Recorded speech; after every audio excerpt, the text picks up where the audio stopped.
I Am the Famous American. And I guess you could consider this a sequel because I just made a video talking about how the free market of the United States has voted and decided that it's very important that we always have a Mexican restaurant and a Chinese restaurant in every town. That's just how it works here in the United States. But I'm like, what about all of the other nations not being represented much here as far as going to a restaurant? Like Thai restaurant, okay. In the town I live in, there's one Thai restaurant. A lot of towns, there are no Thai restaurants. You'd have to drive an hour to find a Thai restaurant. Thai food is great, but it's not as popular as Chinese food. But I'll tell you something that no one ever talks about. You would think, Israeli food. It's not really a thing. I live in a city now where there's all kinds of restaurants, but if I really wanted to find, and I've mentioned this before about Spanish, if I wanted to find a restaurant with Spanish food from Spain, not Mexican or something, but from Spain, it's pretty hard to do. And I live in a decent sized metropolis area. It's hard to find. They're few and far between. We can easily say the same about Israeli food. And I think that's interesting because here in the United States, we do have a large representation of, whether we want to say Israeli or specifically Jewish American, however you want to say that.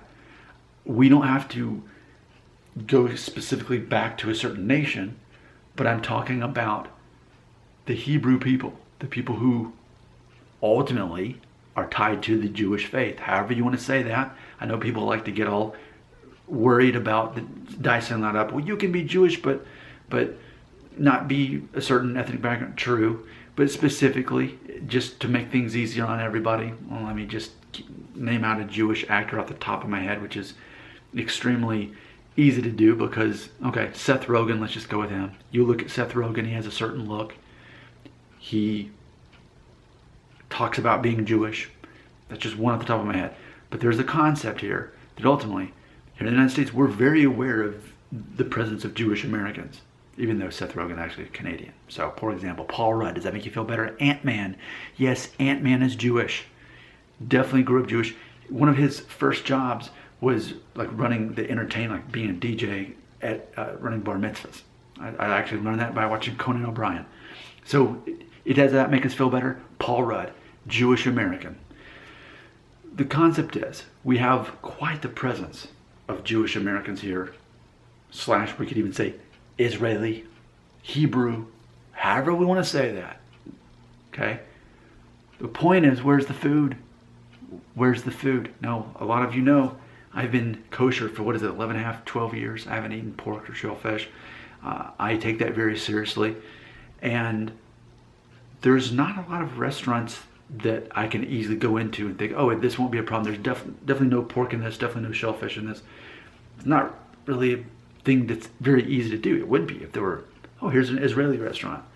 Granted, there are Mediterranean restaurants and there are Greek restaurants, and that's about as maybe close as you can get to Israeli food, but I'm sure any Jewish person would, or especially a person from Israel, take them to a Greek restaurant or even a Mediterranean restaurant.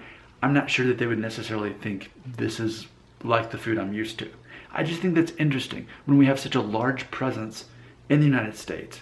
And somewhere around, I think, 2.5% of the American population identifies as Jewish American. And specifically, most of those people, this is my point, their ethnic background and heritage is going to go back to Hebrew culture. So when we talk about the holidays, all of the thing that goes along with the holidays and the food that's eaten, that's specifically what I'm talking about. I'm not talking about a person Connie Chung, who married Maury Povich. She's what, Chinese American, married a Jewish man, converted to Judaism. We're not talking about Connie Chung here. We're talking about Paul Rudd or of the like.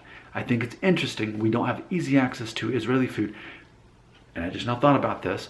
Maybe this is why. And we know this. Jewish people are very good at creating things and having business. So perhaps they would rather just be able to capitalize on what Americans already like and make a whole restaurant franchise out of the things that people are already doing. Instead of saying, hey, look at my culture, let me make money off of you through my thing. I think Jewish people are saying, okay, so you like this kind of food? Okay, I can't relate to it, but I'll do that if that's what you're gonna do. And then the empires are built from that. So I guess I answered my own question. That's probably why we don't see Jewish food, because Jewish people are more interested in learning a way to make money off of Americans here. If that sounds troubling for you to hear, just watch Comedians in Cars Getting Coffee. Jerry Seinfeld. Okay, man, there's a name I could have easily... See, there's an episode with Hassan Minhaj, and the two of them are talking about, he said, Indian people and Jewish people are a lot alike. He said, we don't mind that people can't relate to us or don't understand us, or we're not worried that people are going to think the wrong way about us.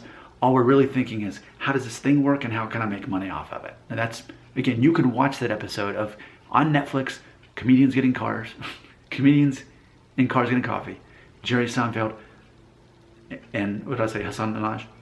It's the very last scene of the episode. So Jerry Seinfeld, a Jewish American, openly admits this.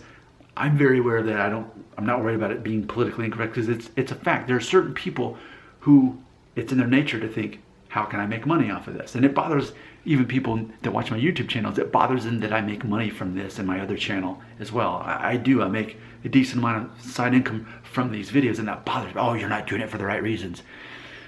Okay, so how are we going to dice this up for who's doing what for the right reasons? Are doctors doing it for the right reasons? Are nurses or teachers?